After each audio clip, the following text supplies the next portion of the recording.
평안하십니까? 오늘은 신명기 18장 레위인과 선지자에 대한 규례에 관해서 함께 나눠보고자 합니다. 1절에서 5절에는 제사장과 레위의 온 지파는 이스라엘 중에 분깃이 없고 기업도 없지만 여호와께서 그들의 기업이 되신다고 말씀하셨습니다. 이는 하나님께서 그들의 삶을 책임지시겠다는 말씀이지요.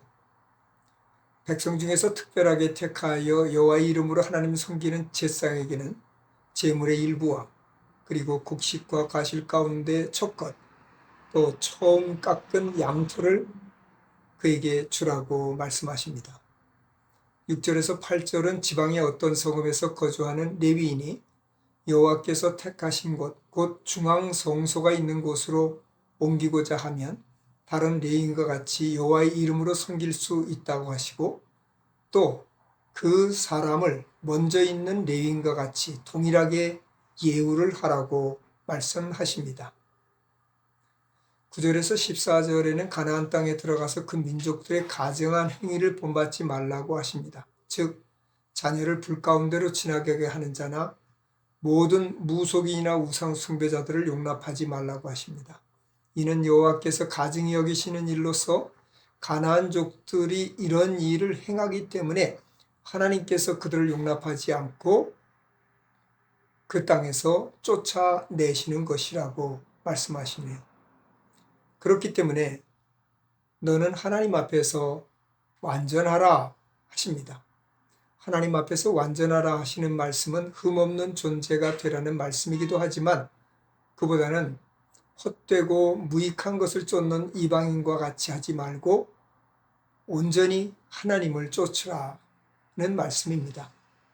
15절에서 19절은 사람들이 하나님을 온전히 쫓기 위해서는 인도자가 필요하기 때문에 하나님께서 이 일을 위해서 모세와 같은 선지 하나를 일으킬 것이니 이스라엘 백성들은 그의 말을 들으라고 하십니다. 이는 이스라엘 백성들이 시내산에서 십계명을 받던 날에 흑암 가운데서 하나님께서 큰 음성으로 말씀하시는 음성을 들었습니다. 그들이 하나님을 직접 대하는 것이 두려워서 하나님의 음성을 직접 듣지 않게 해달라고 요청을 했지요. 이에 대한 응답으로 하나님께서 한 선지자를 세우시겠다고 말씀하십니다. 모세와 같은 선지자 하나를 세워서 하나님의 말씀을 그 입에 두어서 하나님께서 명하시는 것을 그를 통해서 전달하실 것이라고 하십니다. 그렇기 때문에 내 이름으로 전해지는 그의 말을 들으라고, 만일 듣지 않으면 하나님의 말씀을 듣지 않는 것이기 때문에 그를 벌하시겠다라고 말씀하십니다. 20절에서 22절에는 그런데 만일 어떤 선지자가 하나님의 말씀을 받지도 않았는데 자기 마음대로 하나님의 이름으로 전하든지 다른 신들의 이름으로 말하면 그 선지자는 죽임을 당할 것이라고 말씀하십니다. 그런데 그가 전하는 말씀이 하나님의 말씀인지 아닌지 어떻게 알 수 있을까요? 그 말씀에 증거가 있는지 없는지, 또 그가 말한 대로 성취가 되는지 안 되는지를 보면 알 수 있다고 합니다. 만일 거짓 선지자임이 드러나면 그의 말을 들을 필요도 없고 또 두려워할 필요도 없다고 말씀하십니다. 하나님 앞에서 완전하게 살기를 원하십니다. 하나님만 온전히 쫓아 살기를 원하십니다. 그러기 위해서는 하나님이 보내신 선지자의 말을 잘 들으라고 하십니다.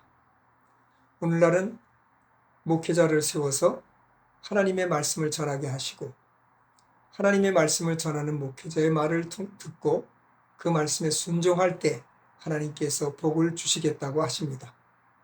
목회자가 하나님의 말씀을 전하지 않는다면 그 말씀이 하나님의 말씀이 아닌 자기 생각을 전한다면 모르거니와 하나님의 말씀을 전한다면 순종해야 합니다. 그래야 복을 받습니다.